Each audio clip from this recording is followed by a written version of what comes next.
హ్మ్. దేవుని స్తోత్రం. హల్లెలూయా. హల్లెలూయా. ఈరోజు దేవుడు యొక్క వర్తమానమును ధ్యానించుకుందాం. అపొస్తలుల కార్యములు 3వ అధ్యాయము 1వ వచనం. అపొస్తలుల కార్యములు 3వ అధ్యాయము 1వ వచనం. అపొస్తలుల కార్యములు 3వ అధ్యాయం 1వ వచనంలో, పగలు 3 గంటలకు ప్రార్థన కాలమున పేతురును యోహానును దేవాలయంలోకి ఎక్కి వెళుచుండగా పుట్టినది మొదలుకొని కుంటివాడైన ఒక మనుషుడు మోసుకొని పోవచ్చుండెను. వాడు దేవాలయంలోనికి మోసుకొని పోబడుచుండెను. వాడు దేవాలయంలోనికి వెళ్ళివారిని భిక్షమడుటకు కొందరు ప్రతి దినము వారిని శృంగారమును దేవాలయపు ద్వారం వద్ద ఉంచుచూ వచ్చిరి. పేతురును యోహానును దేవాలయంలో ప్రవేశించిపోయినప్పుడు వాడు చూసి భిక్షమడగగా, పేతురును యోహానును వారిని తేరిచూసి మా తట్టు చూడమని. వాడు వారి యొద్ద ఏమైనా దొరుకునని కనిపెట్టుచు వారి యందు లక్ష్యముంచెను. అంతడు పేతురు, వెండి బంగారం నా యొద్ద లేవు గాని నాకు కలిగినదే నీకిచ్చున్నాను. నజరేయుడైన యేసుక్రీస్తు నామమున నడవమని చెప్పి వాని కుడి చేయ పట్టుకొని లేవనెత్తను. వెంటనే వాని పాదములు చీలమండలమును బలము పొందెను. వాడు దిక్కును లేచి నిలిచి నడుచుచు గంతులు వేయచు దేవుని స్తుతించుచు వారితో కూడా దేవాలయంలోనికి వెళ్ళాను.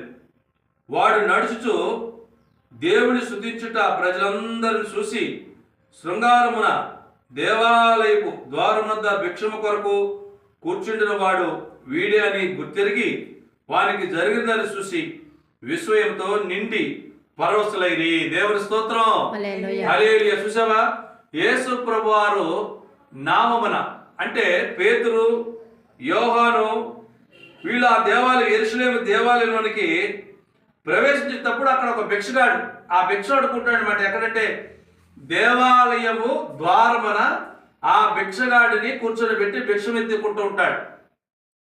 అంటే భిక్షం ఎత్తుకుంటున్నప్పుడు ఆ యెరూషలేము దేవాలయంలోనికి పేతురు యోహాను గారు లోపల ప్రవేశిస్తున్నారు. ఈ భిక్షవతును అతను కావాలని భిక్షం అందరిని ఇద్దరు చేతులు చాపుతుంటాడు, అయ్యా అయ్యా అని.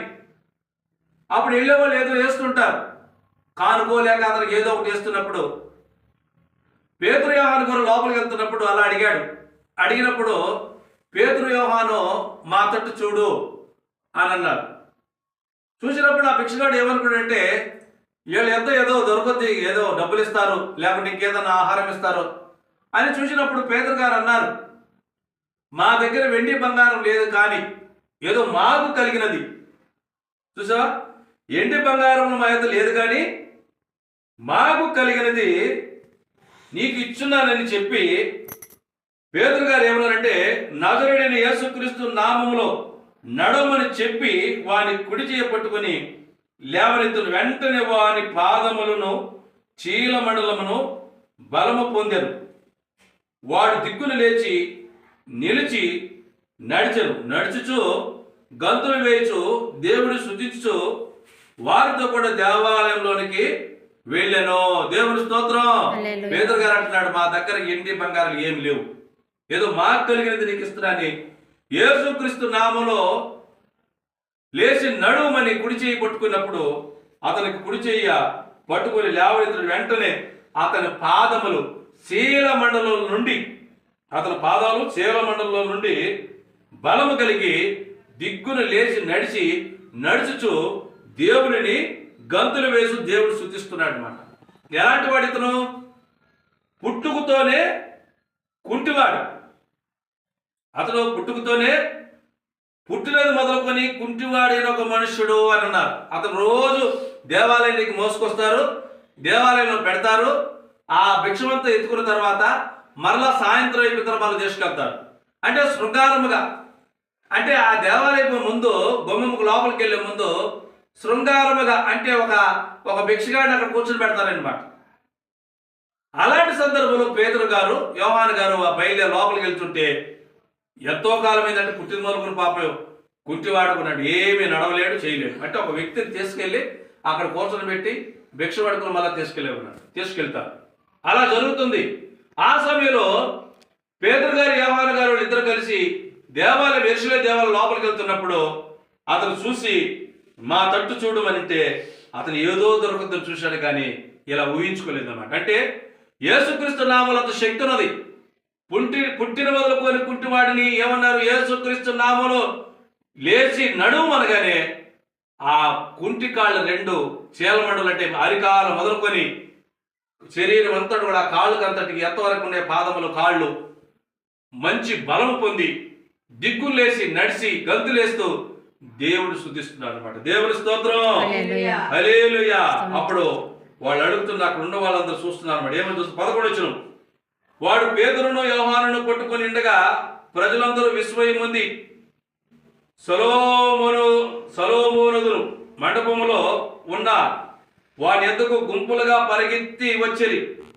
పేతురు దీనిని చూసి ప్రజలందరూ ఇట్లనెను, ఇశ్రాయేలురా, మీరు వీని విషయమై ఎందుకు ఆశ్చర్యపడుచున్నారు? మా సొంత శక్తి చేతనైనను భక్తి చేతనైనను నడవమని వీనికి బలమిచ్చినట్టుగా మీరెందుకు మా తట్టు తేరు చూస్తున్నారు? అబ్రహాము, ఇస్సాకు, యాకోబు అని వారి దేవుడు అనగా మన పితరుల దేవుడు తన సేవకుడైన యేసును మహిమపరుచున్నాడు, మీరు ఆయనను అప్పగించితిరి. దేవుని స్తోత్రం. ఎందుకు ఆశ్చర్యపడుతున్నారు?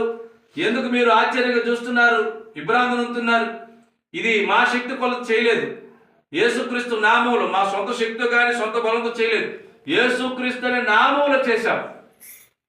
దేవుని స్తోత్రం. పుట్టిన మొదలుకొని కుంటివాడట. చూసావా? యేసుక్రీస్తు నజరేడిన యేసుక్రీస్తు నామములో లేయని కుడి చేయి పట్టుకొని వెంటనే దిగ్గులు లేచాడు. చూసావా? యేసుక్రీస్తు నామములో అంత శక్తి ఉన్నది. ఆయన నామములో అంత శక్తి ఉన్నప్పుడు ఆయన ఎంత శక్తి కలిగిన వాడు? ఆయన ఈ ప్రపంచాన్ని ఏలే మహారాజు అనమాట. ఆయన ఏక చక్రాధిపతి, ప్రపంచమంతటి ఆయన సమస్తమునైన ఏలే ప్రజలని ఏలే మహారాజు అనమాట. న్యాయం ఆయన దగ్గర ఉంటుంది.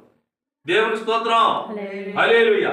అపొస్తలుల కార్యం 16వ అధ్యాయంలో కూడా దేవుడు మనకు గొప్ప కార్యం ఇక్కడ చేస్తున్నాడు. చూడండి, అపొస్తలుల కార్యములు 16వ అధ్యాయము 16వ వచనం, మేము ప్రార్థనా స్థలమునకు వెళుచుండగా పుతోనోను దయ్యము పట్టినది సోది చెప్పుడు చేత తన యజమానులకు బహులాభము సంపాదించున్న యొక్క చిన్నది మాకు ఎదురుగా వచ్చెను.